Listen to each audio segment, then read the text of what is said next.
Good evening, friend. I see you've wandered into another tavern, and I can't help but wonder, what do you hope to hear from the bards this evening? Moriden, Athluan.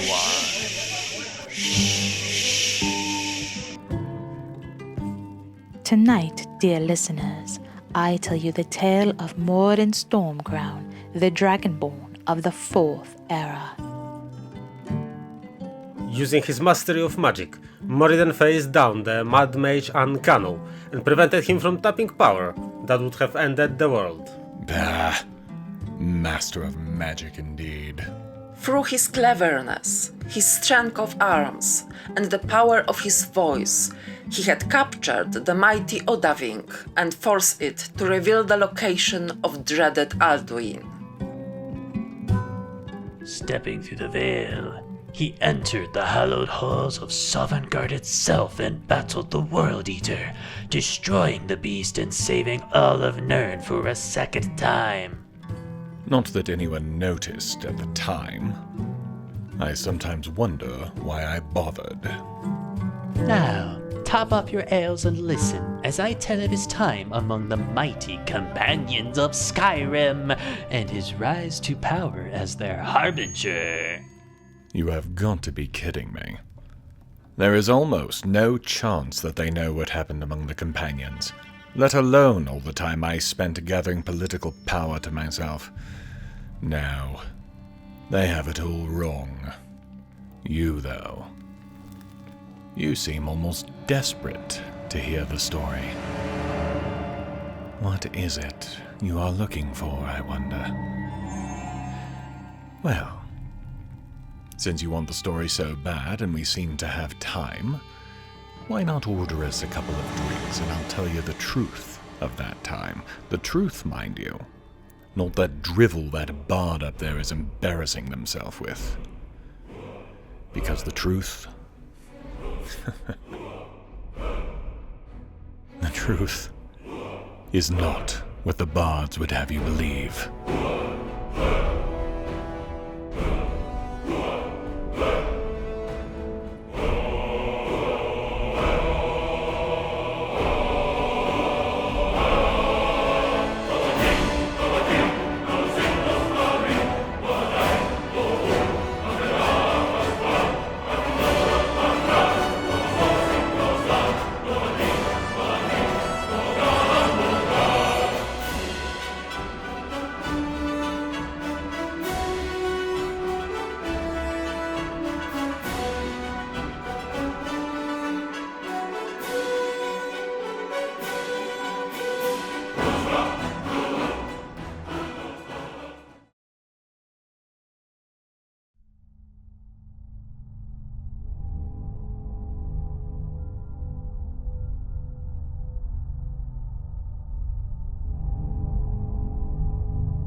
"19 Suns Dawn, 4th Era, 202. I rose, made some last preparations, and then placed the waystone around my neck again. As before, it transported me to Sankratul. There were no creatures of the undead to cause me problems this time, though the cold was bitter, as I'd remembered it being. I made my way quickly to the central tomb. Entering the central room, however, all exits were suddenly blocked by magical barriers, and a voice echoed through the room. Though it used polite words, the voice was firm in its purpose. To retrieve all of the items I had spent the last few weeks assembling, to get the things we've paid for. When I didn't place them on the ground and leave, this shadow hunter decided that a new game was needed. He thought he was the hunter. Fool. Twice I shot him before he even knew where I was. And the third arrow killed him, dispelled the barriers, and allowed me to move forward. His bow was unique enough that I picked it up, though. I can't miss potential displays, after all. The Herald was waiting. And we were right. All of the items I've collected, the armor pieces and rings and whatnot, all of them are relics of one of what the Herald refers to as the Seven, of which I also am a part. With the offerings all present, the Amulet of Kings was reforged, and I was given access to what the Herald calls the Dragon Soul Forge, and the knowledge to use it, to take some of the dragon souls that are rattling around in my head and use them to create soul ingots, which I can then, in turn, use to create armor worthy of Akatosh himself. Indeed, I was told that the first thing I needed to complete the entire ensemble of armor was a set of gauntlets. Kunarine's Grasp. Vanquisher's Grasp. My piece. My addition to this armor set. Additionally, I learned that the sword I had been using, the Sword of Ancient Tongues, was also a part of this collection, and may be transformed into any weapon type I might wish. I do not plan on doing so, but I should be able to create good replicas of each of these weapons. With all of that, though, there are also some things said that cause me worry. First, there were the words of the Herald which indicate that my purpose, my prophecy, is not yet fulfilled. Was not defeating Alduin enough?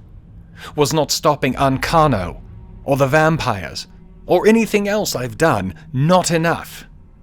Is it enough, and more than enough, for any one mortal in one lifetime, is it not?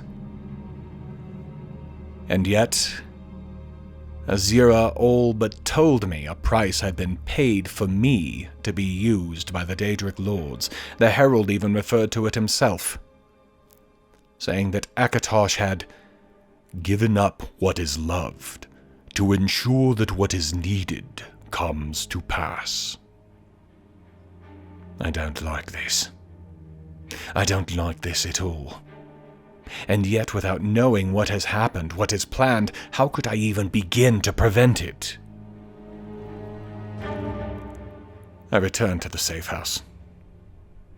I have much thinking to do, and the best way to do it is on horseback on the way to the rift.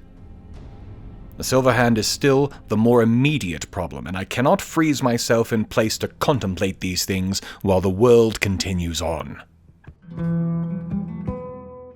The new armor is... it is beyond anything I could have dreamed of. It took some hours at the forge and on the anvil to hone them, to make them into even more advanced versions of what I was provided, but they make my previous efforts seem so weak, so pointless.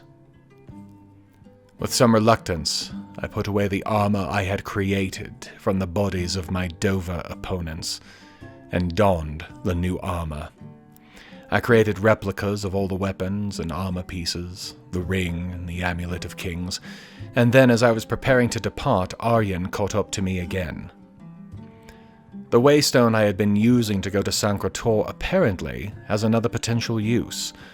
Once it is aligned with me, it should take me to a crossroads, it seems, a place where the Aelid stored away their things, using it as a way station, a place to prepare before continuing their journey towards, or wherever it was they were going.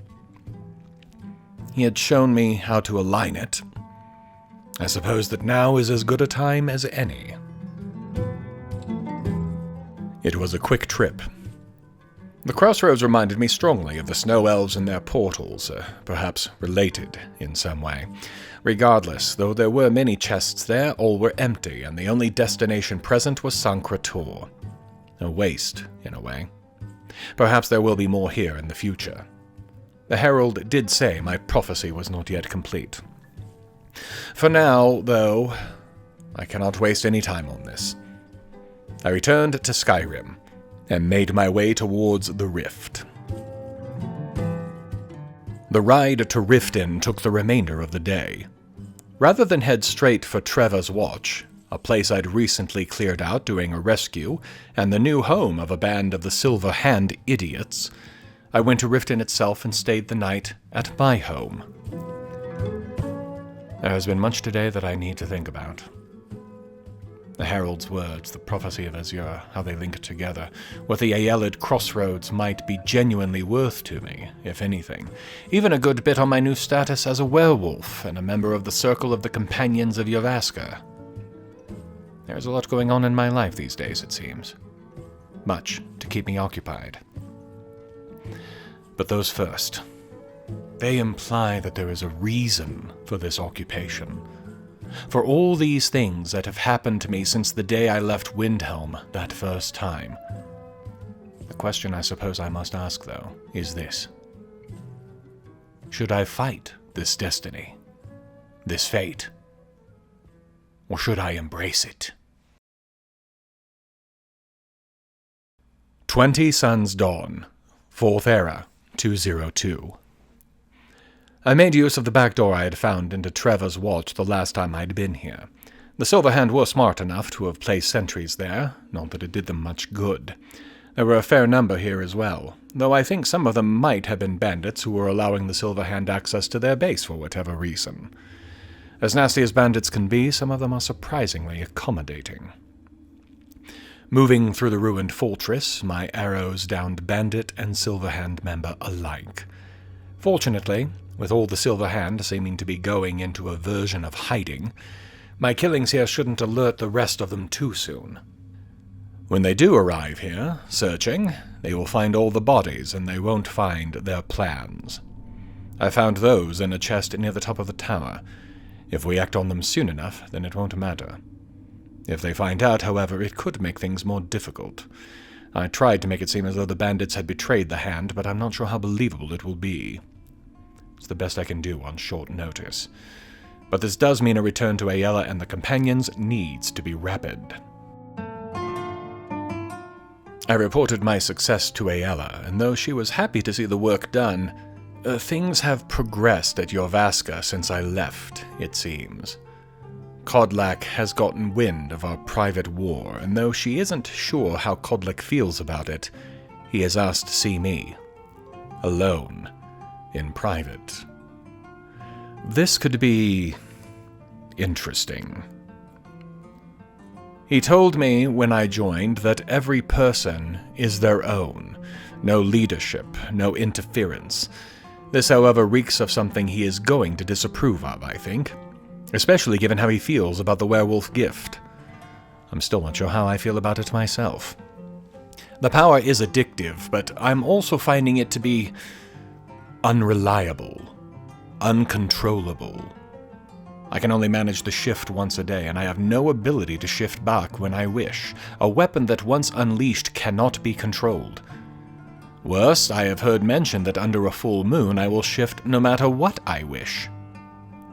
Uncontrollable power means that things can get out of hand.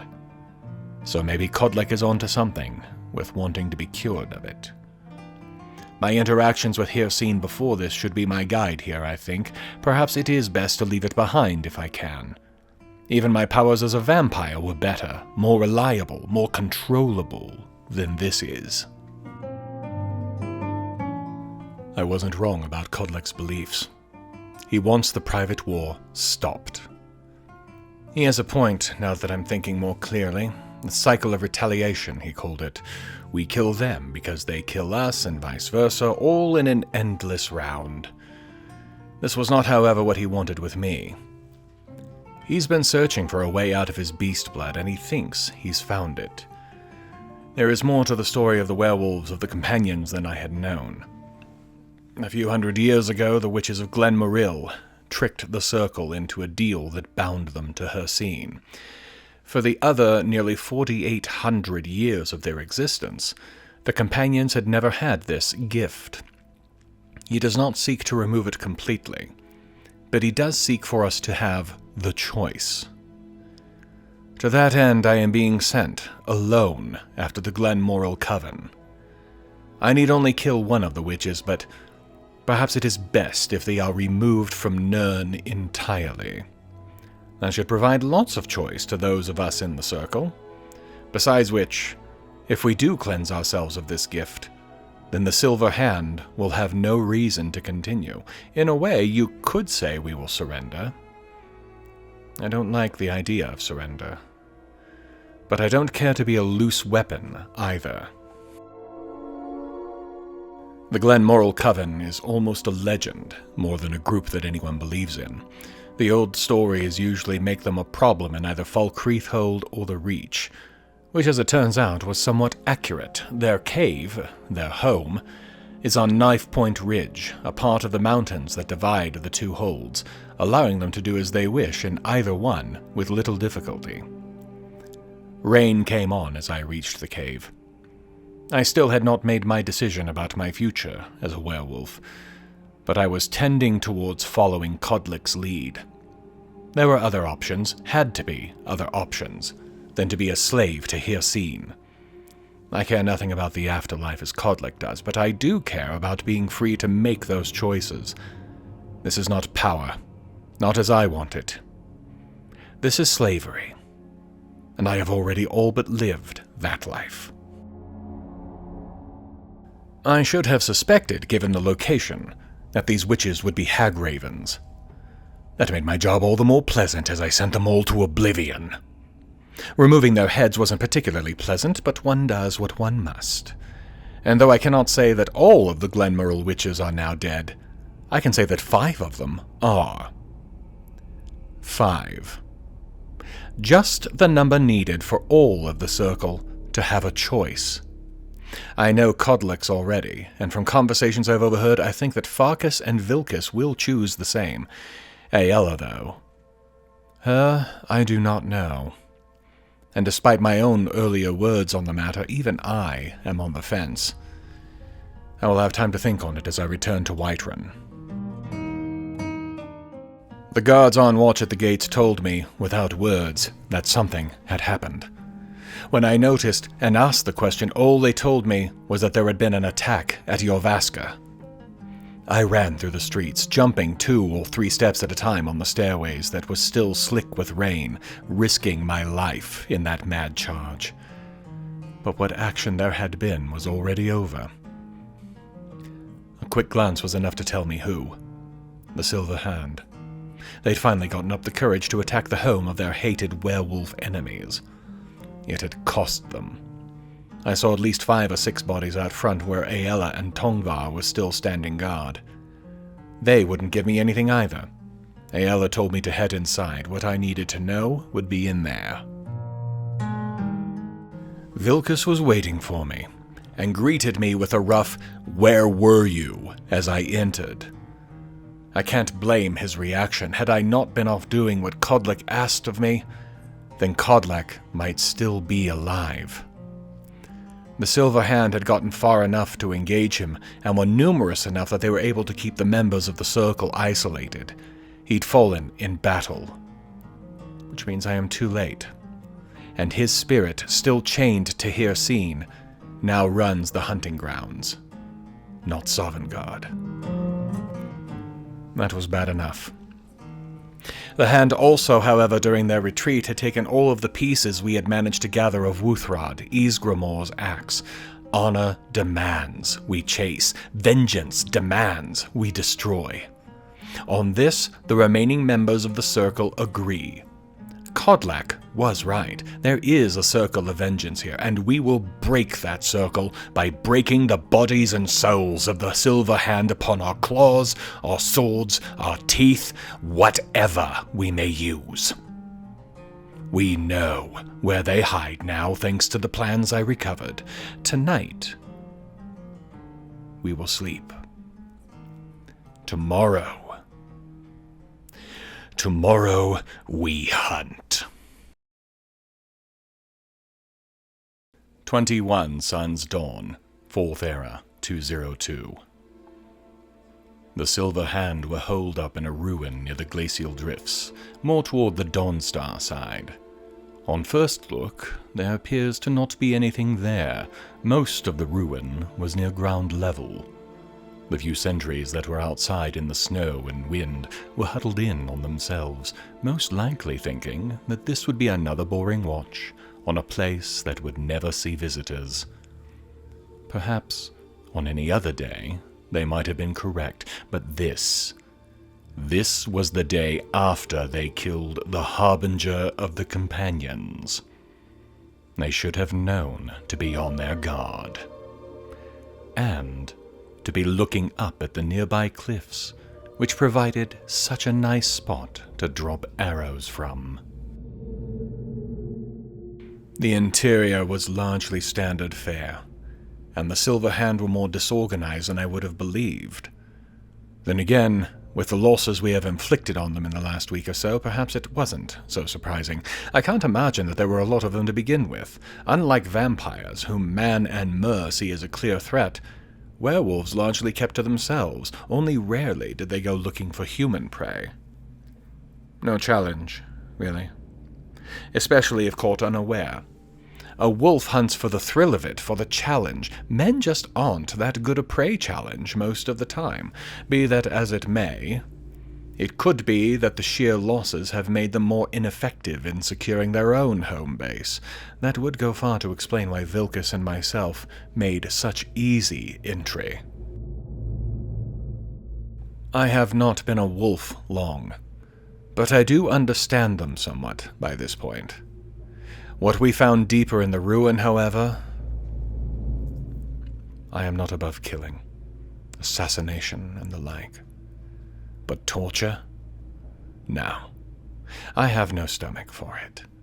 And seeing what these Silver Hand do to other werewolves is, well, sick is the only word I can find for it.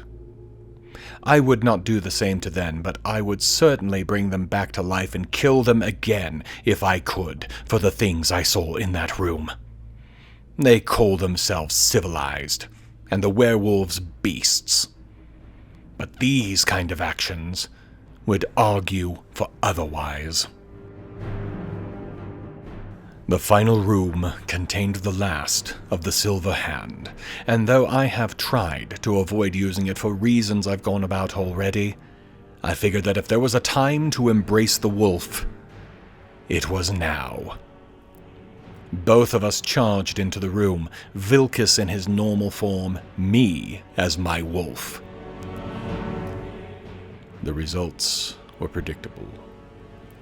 Blood splattered the walls, the floors, everywhere that a chunk or piece of that had once been human had been flung with tremendous force. I didn't even try to restrain myself, allowing the beast within to come out in full force. The slaughter was cathartic in many ways. It took some time for my beast form to abate. But once it did, we gathered up the pieces of Wuthrad and took our leave of the ruin. The Silver Hand is dead.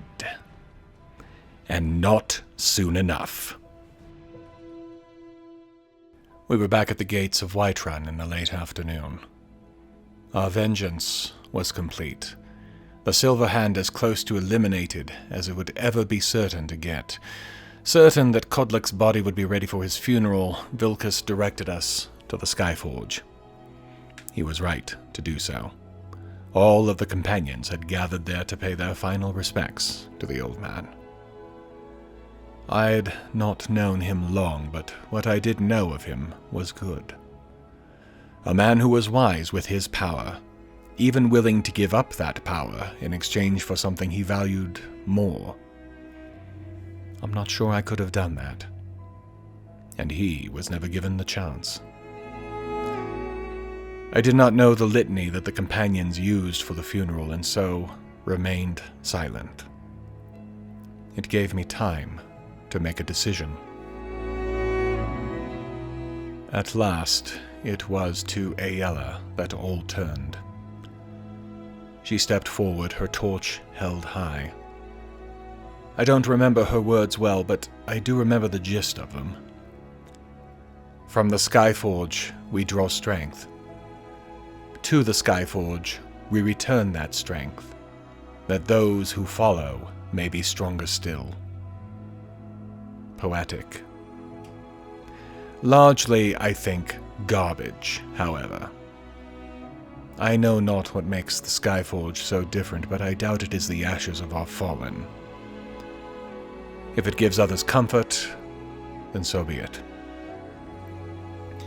The flames took the pyre, and all turned to leave.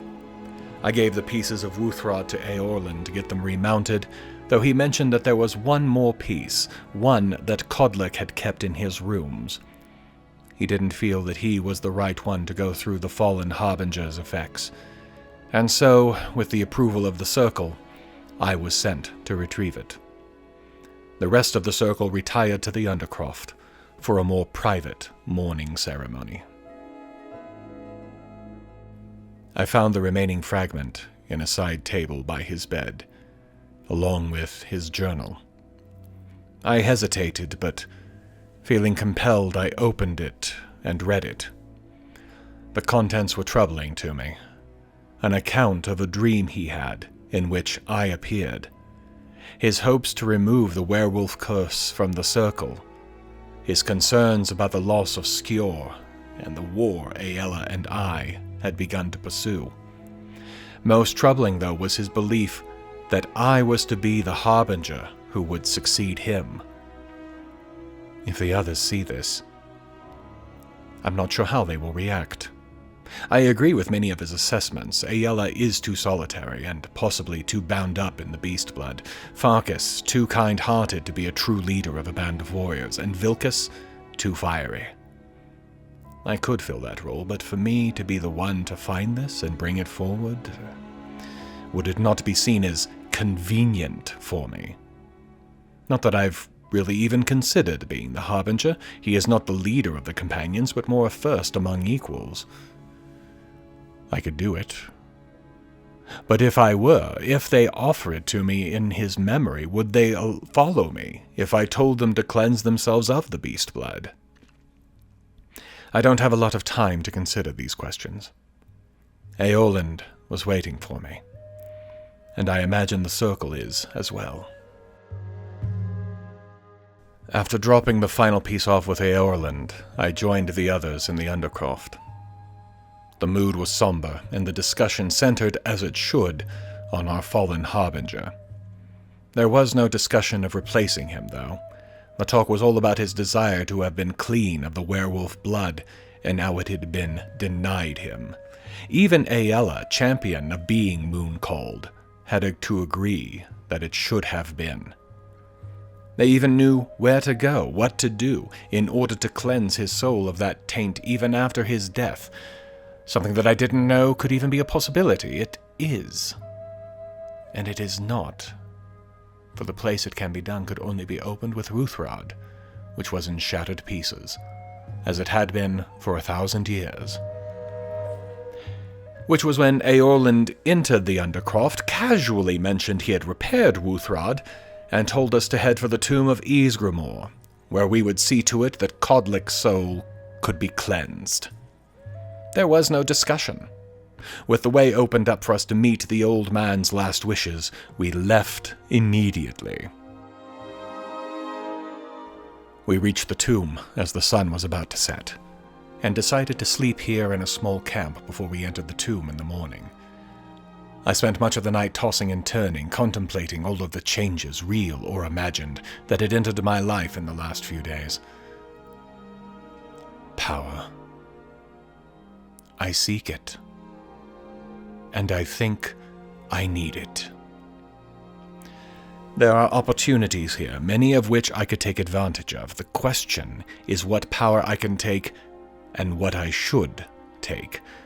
For Harbinger, I have no reservations. The Companions will continue on as they have, and all I need to provide is guidance when asked for it. It need not take away from the rest of my activities overmuch. The child of Akatosh. I don't even know what this will mean, or if it changes anything. I know only that there is a deal between Akatosh and the Daedric Lords that has been in play, a deal that has allowed them all to expose themselves to me, for me to be their tool. Why? I cannot say, and thus I cannot see where this road leads. Werewolf. On this I think my decision is made. It is too wild, too unpredictable for me to truly accept. When this affair is done, I will set it aside. Some power should not be used by mortals, and this, I think, is one of them. That is why it is such a lure. The primal call is hard to ignore. Eventually, I somehow fell asleep. 22 Suns Dawn, 4th Era, 202. Vilkas remained behind as a rear guard, but also because he said that Kodlak was right, that vengeance had clouded his heart and he couldn't face what was coming with that being true. Aella and Farkas then remained with me as we began to descend into Ysgramor's tomb. I had not expected we would be fighting the ghosts of former companions, but such turned out to be the case. Between my arrows and their steel, we were able to manage.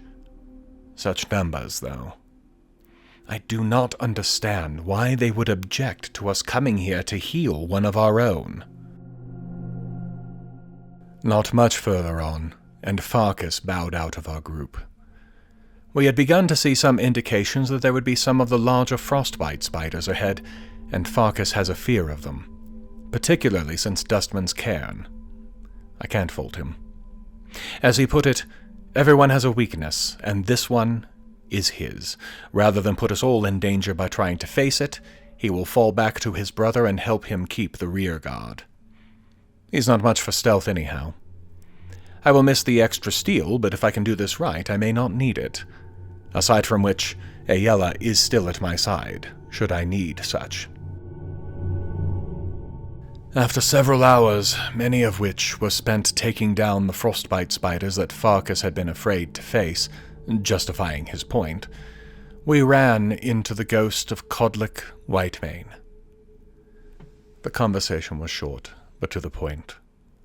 Here, he and the other previous harbingers waited also, while trying to avoid the gaze of Hircine.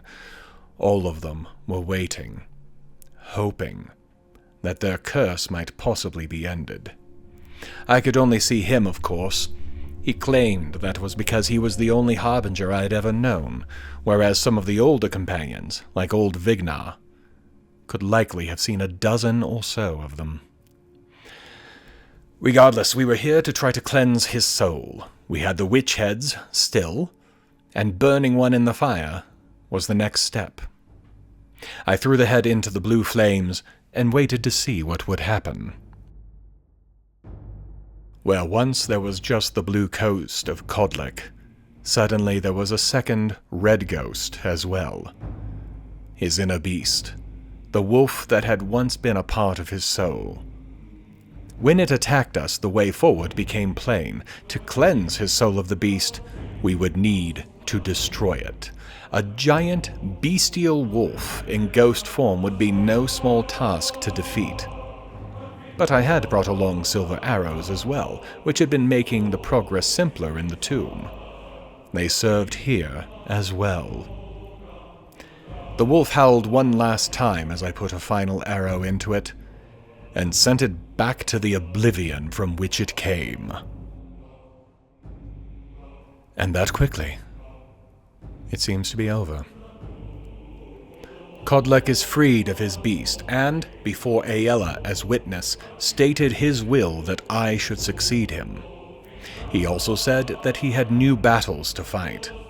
He intended to lead forays into Hircine's hunting ground to try and rescue the other harbingers who had gone before him, those who had not yet been cleansed. I can just see Sun and the others waiting, eager to take up arms for such a series of battles. I doubt I'll ever join in them. My path does not lead to Sovngarde, I think. I have long since realized that much. That leaves only a small matter. The removal of the gift of the werewolf from myself and those of the circle who wish it. Then we shall see. I spoke with Aella and the others for a few moments, sending them back to Jorvaskr. The time of the beast blood was over, though I would not forbid those who chose to do so from continuing on. For me, though, I had one more bit of work to do. On my own, I descended back to the room where I had freed Kodlak and, as I had for him, cast another of the witch heads into the fire. My own wolf appeared. It was every bit as powerful as that of Kodlak's, but never did it try to strike at me. Perhaps it was because I was so new to the wolf. Perhaps it was because it knew that fighting would serve no purpose, or that this was what was destined to be. Regardless of the reason, I destroyed my wolf, and I felt the power of the werewolf depart, never to return. I walked from the tomb of Ysgramor and turned to the south in Jorvaskr, where I would present the same choice to each of the circle. Epilogue. I had not sought out the position of Harbinger. It had all but been thrust upon me by a man, a dead man, who believed that I was greater than I actually was. He thought me a man of honor, of integrity. Perhaps at the time he was right. I applaud the Companions for being almost exactly what they said they were, men and women of honor, steel, and strength. Though I was now their harbinger, their first among equals, I would allow them to continue on as they were. My lone contribution was the removal of their curse. Vilkas and Farkas would follow me, another time, back to the tomb to cleanse their wolves. Aella never would. As for power, I got political power as I made a bigger name for myself in several holds. In time, all would see me as Thane, though not just yet. Some still needed to be brought under my influence, for you see, I had realized something. I didn't need to be in charge. I didn't need to be a Jarl or a High King. Being Thane in all holds, I could begin to exert my influence in all of Skyrim with but a few words. That, however, would have to wait. The last weeks as I worked with the Companions, I finally decided that enough was enough, and that it was time to turn to dealing with the nuisance that had been plaguing me for months. It was time to go to Solstheim and deal with these mad cultists that had made my life on the roads intolerable. But that is another tale, for another time, in another tavern. Drink responsibly, my friend. I have some small affairs to deal with before we next meet again, and I know we shall, indeed, meet again. Until then, my friend, I will be watching.